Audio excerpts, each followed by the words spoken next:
আসসালামু আলাইকুম। Basic physics একাডেমির পক্ষ থেকে সকলকে স্বাগতম। আমরা চেষ্টা করি বিভিন্ন পরীক্ষার এবং বিভিন্ন স্কুল ও কলেজের টেস্ট পেপারের প্রশ্নগুলোর সমাধান দেওয়ার জন্য, তাই বেসিক ফিজিক্স একাডেমির সাথেই থাকুন। আজকে আমরা দেখব রংপুর ক্যাডেট কলেজের প্রশ্ন সমাধান। 1 নম্বর প্রশ্ন ছিল প্লবতার মাত্রা কোনটি? আমরা জানি যে প্লবতা হচ্ছে এক প্রকার ঊর্ধ্বমুখী বল, সুতরাং বলের মাত্রাই হচ্ছে প্লবতার মাত্রা, অর্থাৎ এক্ষেত্রে উত্তর হচ্ছে ঘ নাম্বার। তারপর যদি দেখি যে ট্রান্সফরমারের মুখ্য কুণ্ডলীর পাক সংখ্যা 100, গৌণ কুণ্ডলীর পাক সংখ্যা 1000, মুখ্য কুণ্ডলীতে 12 ভোল্ট এসি সংযুক্ত, সেকেন্ডারি কুণ্ডলীতে ভোল্টেজ কত? তাহলে এটি সূত্র আমরা জানি, ইপি ডিভাইড বাই ইএস সমান এনপি ডিভাইড বাই এনএস। এক্ষেত্রে আমাদের চেয়েছে সেকেন্ডারি কুণ্ডলীর ভোল্টেজ, তার মানে ইএস এর মান চেয়েছে। যদি ইএস এর মান চায় তাহলে আমরা আড়াআড়ি গুণ দিয়ে ইএস এর মান বের করতে পারবো। এক্ষেত্রে আমরা যদি আড়াআড়ি গুণ দিই তাহলে সেক্ষেত্রে আমাদের এক্ষেত্রে ভোল্টেজ হচ্ছে মুখ্য কুণ্ডলীর ভোল্টেজ হচ্ছে 12 ভোল্ট এবং গৌণ কুণ্ডলীর পাক সংখ্যা হচ্ছে 1000। আড়াআড়ি গুণ দিলে এই দুটি গুণ হবে, তাহলে 12 গুণন হচ্ছে 1000 এবং এটিকে ভাগ দিতে হবে আমাদের 100 দ্বারা, অর্থাৎ মুখ্য কুণ্ডলীর পাক সংখ্যা ছিল এক্ষেত্রে 100, 100 ভাগ দিতে হবে, অর্থাৎ এক্ষেত্রে আড়াআড়ি গুণ দিলে ইএস এর মানটা এরকমটাই আসবে। এটাকে যদি আমরা গুণ ভাগ দিই তাহলে উত্তর আসবে 120 ভোল্ট। তাহলে আমাদের গৌণ কুণ্ডলীর ভোল্টেজ হচ্ছে 120 ভোল্ট। উত্তর হচ্ছে এক্ষেত্রে ঘ নাম্বার। তারপর যদি আমরা দেখি 3 নম্বর প্রশ্ন, যে নিচের কোন অঙ্গটি কিডনি থেকে নাইট্রোজেন গঠিত বজ্র পদার্থ দূর করে? এটি হচ্ছে আমাদের বৃক্ক, অর্থাৎ কিডনি। কিডনি আমাদের রক্ত থেকে নাইট্রোজেন গঠিত বজ্র পদার্থ দূর করে। তারপর গোলীয় দর্পণের প্রতিফলক পৃষ্ঠের মধ্যবিন্দু কি? আমরা জানি গোলীয় দর্পণের প্রতিফলক পৃষ্ঠের মধ্যবিন্দু হচ্ছে মেরু। তাহলে এটা ক নাম্বার। আদর্শ গ্যাস সমীকরণ ধ্রুবক আর এর মান কত? আমরা জানি এটা আর এর মান হচ্ছে 8.314 জুল পার মোল পার কেলভিন, অর্থাৎ গ নাম্বার। এই এককটি খুব গুরুত্বপূর্ণ, এককটি আমাদের মনে রাখতে হবে। তারপর যদি দেখি 6 নম্বর প্রশ্ন বলা হচ্ছে, কে কে দেখায় যে মহাবিশ্বে গ্যালাক্সি একে অপর থেকে দূরে সরে যায় এবং যেটি নির্দেশ করে যে মহাবিশ্ব ধীরে ধীরে সম্প্রসারিত হচ্ছে? এটি বলেন বিজ্ঞানী হাবল। মহাবিশ্ব প্রতিনিয়ত সম্প্রসারিত হচ্ছে এই কথাটি তিনি বলেন। স্ক্রু গজে বৃত্তাকার স্কেলের ভাগ সংখ্যা সি, লঘিষ্ঠ গণন বি এবং পি সি এ, নিচের কোনটি সঠিক? এক্ষেত্রে পি সি এ হবে না, কারণ বৃত্তাকার স্কেলের ভাগ সংখ্যা সি অলরেডি দেয়া আছে, সুতরাং এক্ষেত্রে এটা সি হবে না। সি কে যদি আমরা বাদ দেই তাহলে এই পিস হবে শুধু এ। নিচের কোনটি সঠিক? তাহলে আমরা জানি লঘিষ্ঠ গণন এলসি সমান পিস ভাগ বৃত্তাকার স্কেলের ভাগ সংখ্যা, এটা আমরা জানি বৃত্তাকার স্কেলের ভাগ সংখ্যা। তাহলে এটাকে যদি আমরা লঘিষ্ঠ গণন যেহেতু দেওয়া আছে আমাদের বি, তাহলে লঘিষ্ঠ গণন নিচে আমরা বি লিখতে পারি। আর পিস সমান দেওয়া আছে এ, সমান দেওয়া আছে এ এবং বৃত্তাকার স্কেলের ভাগ সংখ্যা দেওয়া আছে সি। তাহলে আমরা লিখতে পারি এ সমান বিসি। তাহলে লিখতে পারি এ সমান বিসি। তাহলে এ সমান বিসি হচ্ছে খ নাম্বারে, অপশন এ সমান বিসি। তারপর স্প্রিং দ্বারা স্পন্দনরত একটি বস্তুর গতি কি ধরনের গতি? এটা আমরা জানি যে স্প্রিং এর গতি হচ্ছে পর্যাবৃত্ত গতি। তাহলে এটি হচ্ছে আমাদের ঘ নাম্বার প্রশ্ন। উত্তর ঘ নাম্বার। একটি চলন্ত বস্তুর বেগ 4 সেকেন্ডে 6 মিটার পার সেকেন্ড থেকে 12 মিটার পার সেকেন্ড হলো, 4 সেকেন্ড পর বস্তুর বেগ কত হবে? এটা যদি আমরা দেখি, প্রথমে যেহেতু বেগ 6 থেকে 12 হয়েছে তাহলে তার ত্বরণ হয়েছে, তাহলে ত্বরণ এর সমান আমরা লিখতে পারি V minus you by T.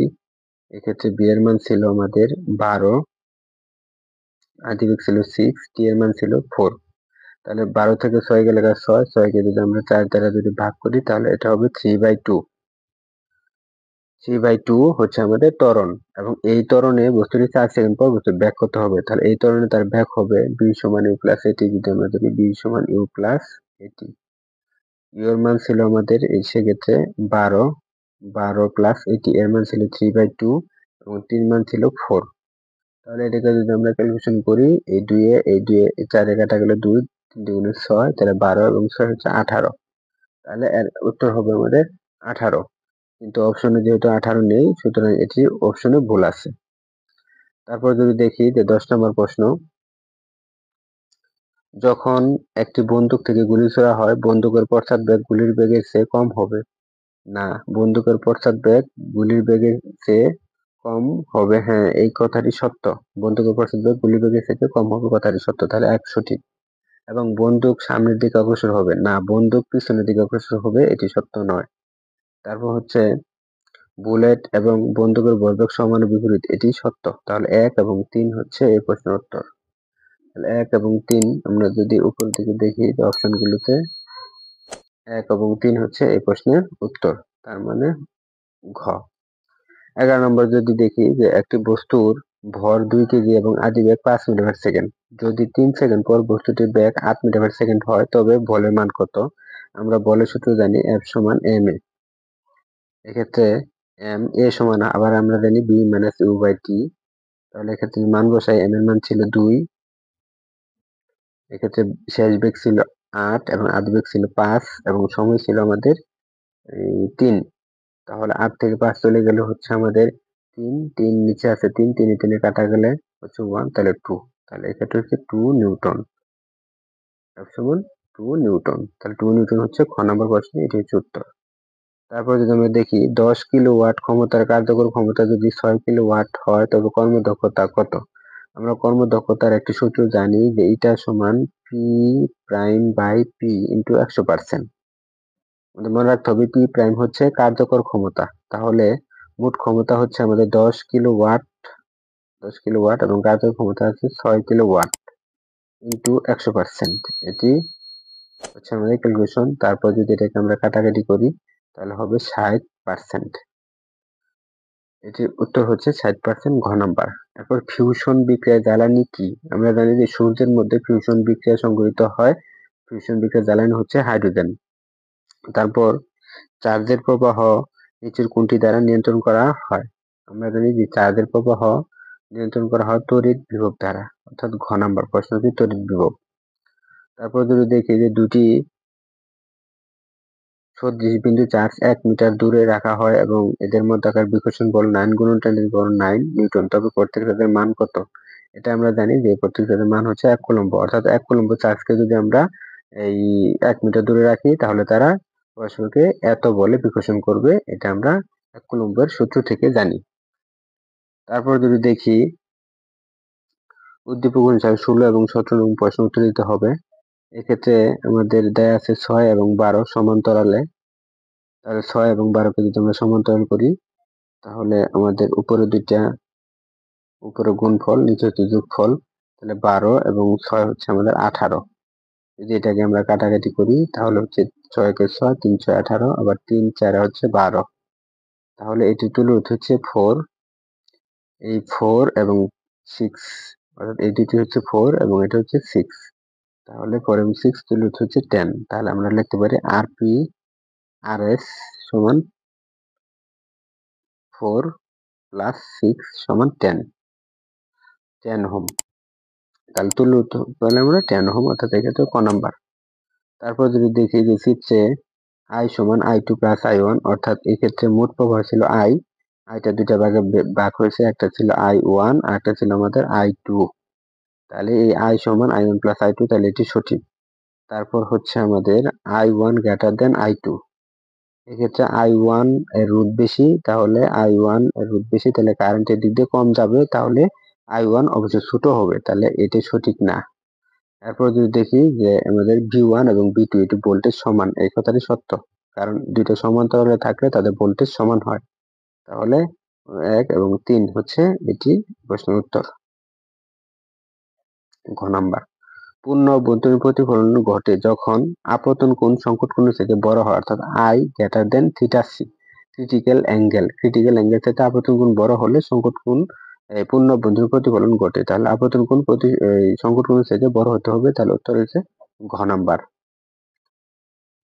তারপর যদি আমরা দেখি প্রশ্ন নম্বর হচ্ছে 19 নম্বর বলা আছে যে অবতল দর্পণের ক্ষেত্রে আমরা জানি অবতল দর্পণে বাস্তব বিম্ব অবাস্তব বিম্ব দুই ধরনের বিম্ব গঠিত হয়। যদি মনে না থাকে আমাদের মনে রাখার অপশন হচ্ছে ওতে সরু হতে হচ্ছে অবতল এবং সরু হতে হচ্ছে অবাস্তব আর বত হচ্ছে বাস্তব। তার মানে অবতল দর্পণের মধ্যে অ এবং ভ আছে, বাস্তব অবাস্তব দুই ধরনের বিম্ব গঠিত হয়।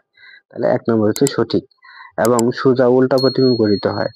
হ্যাঁ, অবতল দর্পণে বিম্ব যখন বাস্তব হবে তখন হবে সেটি উল্টো, এবং বিম্ব যখন অবাস্তব হবে তখন হবে সোজা, তাহলে এটাও সঠিক। এরপর মেরু হলো সর্বোচ্চ বিন্দু, না, অবতল দর্পণের মেরু সর্বোচ্চ বিন্দু নয়, তাহলে 1 এবং 2 হচ্ছে এটি সঠিক উত্তর।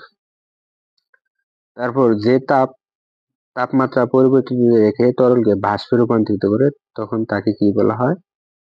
তাপমাত্রা বাড়বে না কিন্তু তরল বাষ্পে পরিণত হবে, তখন তাকে বলা হয় বাষ্পীভবনের সুপ্ত তাপ। অর্থাৎ তাপমাত্রা যদি পরিবর্তন না হয় কিন্তু অবস্থার পরিবর্তন হয়ে যায় তখন আমাদের সুপ্ত তাপ বলা হয়, তাহলে এটি হচ্ছে বাষ্পীভবন সুপ্ত তাপ। তারপর 21 নম্বরে বলা আছে যে মাধ্যমের পরিবর্তন হলে তরঙ্গটির কোনটির পরিবর্তন হয়? আমরা জানি মাধ্যমের পরিবর্তন হলে তরঙ্গের বেগ বেড়ে যায়, কারণ পানিতে একরকম বেগ, বাতাসে একরকম বেগ। তাহলে আমরা জানি বি সমান এফ ল্যামডা, কিন্তু শব্দের কম্পাঙ্ক একই থাকে, যেহেতু শব্দর উৎস এক, উৎস যদি এক থাকে কম্পাঙ্ক এক থাকে, তাহলে এই কম্পাঙ্ক যেহেতু ধ্রুবক তাহলে বি সমানুপাতিক আমরা ল্যামডা লিখতে পারি। তাহলে মাধ্যম পরিবর্তন হলে বেগ বেড়ে যাবে বা বেগ কমে যাবে, অর্থাৎ বেগের পরিবর্তন হবে, এবং বেগের পরিবর্তন হলে তরঙ্গ দৈর্ঘ্যেরও পরিবর্তন হবে। তাহলে উত্তর হচ্ছে যে মাধ্যম পরিবর্তন হলে তরঙ্গের কোনটির পরিবর্তন হয়? উত্তর হচ্ছে তরঙ্গ দৈর্ঘ্য। তারপর যদি আমরা দেখি যে শব্দের তীব্রতা তরঙ্গের বিস্তারের সাথে সম্পর্কযুক্ত। আমরা জানি যে শব্দের তীব্রতা হচ্ছে আই বিস্তারের বর্গের সমানুপাতিক। তাহলে শব্দের তীব্রতার তরঙ্গের বিস্তারের সাথে কিরূপ সম্পর্কযুক্ত? এটা হচ্ছে শব্দের বিস্তারের বর্গের সমানুপাতিক। তাহলে বিস্তারের বর্গের সমানুপাতিক, অর্থাৎ এই ঘ নাম্বার। প্রতিসরণাঙ্ক, আমরা জানি যে প্রতিসরণাঙ্ক এর একক নেই, প্রতিসরণাঙ্ক এর কোনো একক নেই, তাহলে এটি সঠিক। আলোর তরঙ্গ দৈর্ঘ্য নির্ভর করে, হ্যাঁ, আলোর তরঙ্গ দৈর্ঘ্য চেঞ্জ হলে প্রতিসরণাঙ্ক চেঞ্জ হয়, তাহলে এটিও সঠিক। এবং বাতাসের ক্ষেত্রে প্রতিসরণাঙ্ক 1.00029 এটি সত্য, তাহলে 1, 2, 3 এটি হচ্ছে এই প্রশ্নের উত্তর। তারপর যদি দেখি একটি উত্তল লেন্সের ফোকাস দূরত্ব 15 সেন্টিমিটার এবং একটি বস্তুকে মেরু থেকে 20 সেন্টিমিটার দূরে রাখা হলো, তবে প্রতিবিম্ব উল্টো হবে। এটা আমরা যদি একটু অঙ্ক করে দেখি, যে উত্তল লেন্স বলা হয়েছে, তাহলে উত্তল লেন্সের ফোকাস দূরত্ব অবশ্যই প্লাস হবে, এবং মেরু থেকে 20 সেন্টিমিটার দূরে বস্তু রাখা হয়েছে, তাহলে বস্তুর দূরত্ব হচ্ছে ইউ।